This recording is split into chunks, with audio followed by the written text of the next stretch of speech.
The movie starts with Omar, a man holding a girl hostage, a gun pointed at her head. Outside the gate, we see Danny Roman, Chicago Police Department's top hostage negotiator, surrounded by heavily armed police officers. Roman tells Omar, "I want to go inside to check on the girl and also make sure there are no other hostages. I'll fulfill your demands after that." Omar allows Roman to enter. Roman checks the house.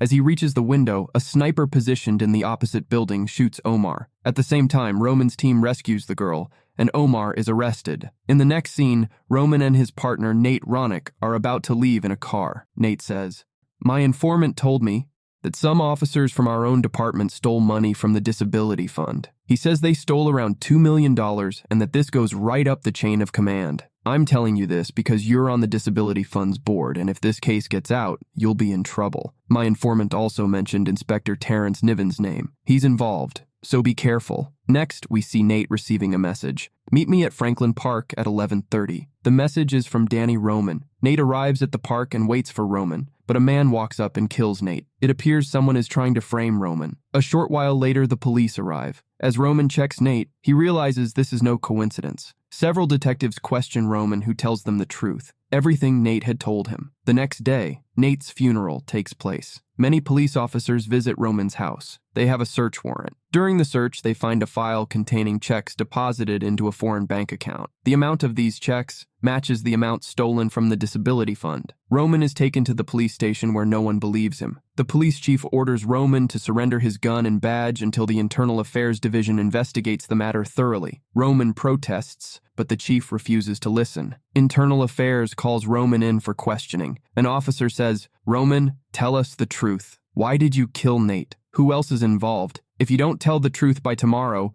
we'll have to arrest you." Roman is frustrated. Roman then goes to the office of Terrence Niven, the Internal Affairs officer. He disarms an officer and takes Terrence hostage. As they leave the office, other officers point their guns at them. Roman forces them to put their guns on the table and asks them to leave. Commander Frost also arrives, and Roman takes him hostage as well. Terrence Niven is the Internal Affairs officer involved in the theft. He was the one who had the search warrant for Roman's house and found the foreign bank checks. Roman takes Terrence and Commander Frost to another office where he takes 2 more people hostage. These are Terrence's subordinates. Lady is Terrence's assistant, and Rudy is a fraudster. Roman tells Terrence, "Tell me the truth now." Suddenly, many police officers start arriving. Armed forces land on the building's roof by helicopter. Inside, Roman sets a trap. He tapes all the secret doors to prevent anyone from entering. FBI agents also arrive. Farley, the police department's other negotiator, calls the office where Roman is holding the 4 hostages. Roman gives the phone to Rudy and says,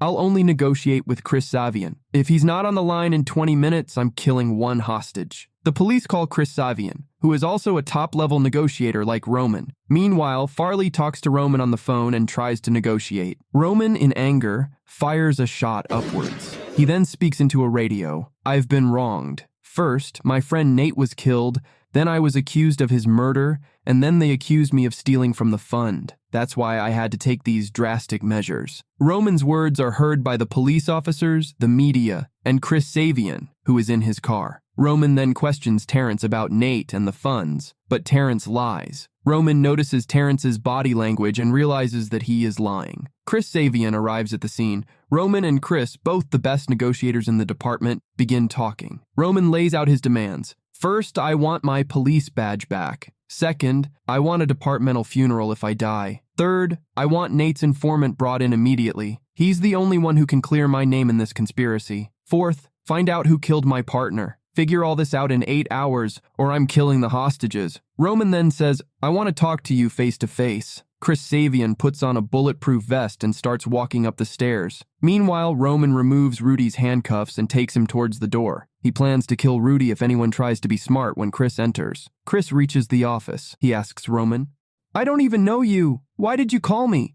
Roman replies, "My own friends betrayed me. Now I have to trust strangers, and you're at least not part of this conspiracy." Suddenly, Roman hears something. He pulls Chris out of the room and rushes towards the hostages. 2 police officers break through the window and fire shots at Roman. Roman is hit in the arm. He puts his gun to Rudy's head. "Drop your weapons or I'll kill him." Because the window is broken, Roman is now in the sniper's sights. The sniper takes aim at Roman's head, but they are close friends. Despite the order from above, the sniper doesn't shoot. Chris Savian returns to the police officers and yells, "What are you idiots doing? Why did you even call me if this is what you were going to do?" The police officers admit their mistake and hand over command of the operation to Chris. Chris speaks on the police radio channel.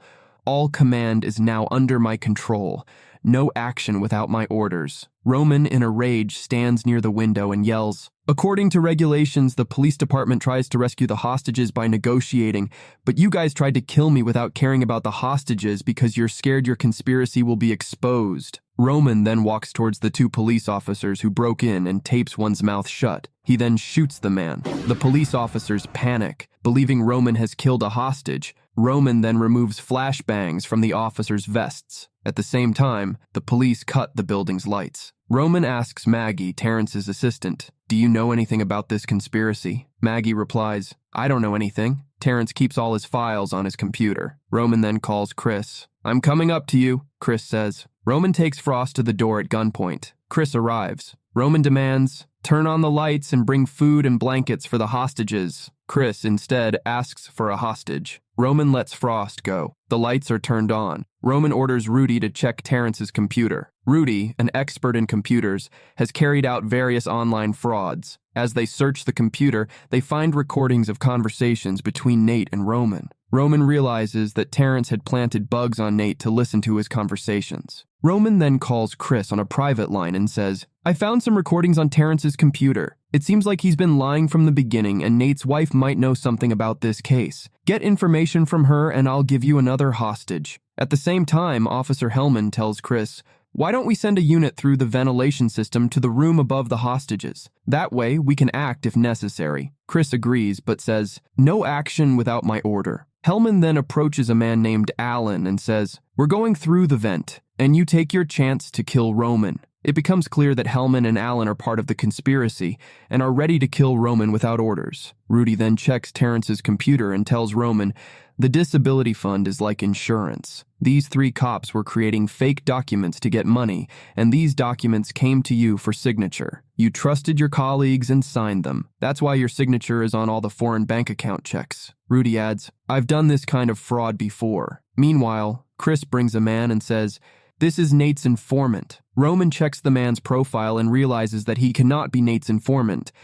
It seems Chris is bluffing to get the hostages released. Roman, however, is now extremely angry. As he is about to kill Terrence, Terrence, scared, confesses, "Nate came to me with information about this conspiracy. Your friends, Argento, Hellman, and Allen are all involved.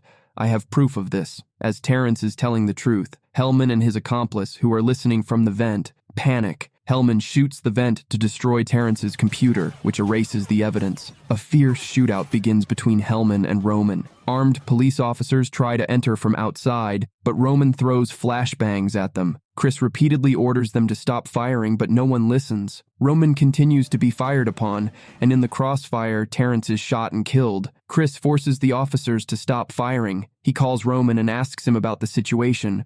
Roman tells him, "Terrence is dead." Chris gets furious with the officers. "I don't understand why you want Roman dead. You didn't follow orders twice, and both times you tried to kill him. This time you killed Terrence too. Now, I doubt your intentions." It seems like Roman's own friends and department are after his life. The FBI arrives and says, "You guys have created enough drama. We'll handle this case now. You, Chris Savian, can leave. No more need for a negotiator. We'll attack in 5 minutes and kill Roman." They don't even mention the hostages. Chris realizes that these people don't care if the hostages live or die. He leaves. Roman tells all the hostages, "I'm sorry guys. I just wanted to prove my innocence, but I didn't know that the police would try to kill me without caring about you." Maggie says, "Terrence kept copies of all his data on his home computer. Don't lose hope. Just Just then, Chris arrives and asks Roman to surrender. "You killed a police officer. The FBI won't negotiate." Roman shows Chris that he didn't kill the officer. He just taped his mouth and shot beside him. Chris leaves. Roman frees all the hostages and sends them to a conference room. He then sets a fire and exits the building. At the same time, FBI agents arrive and begin checking the building. Roman escapes through a vent.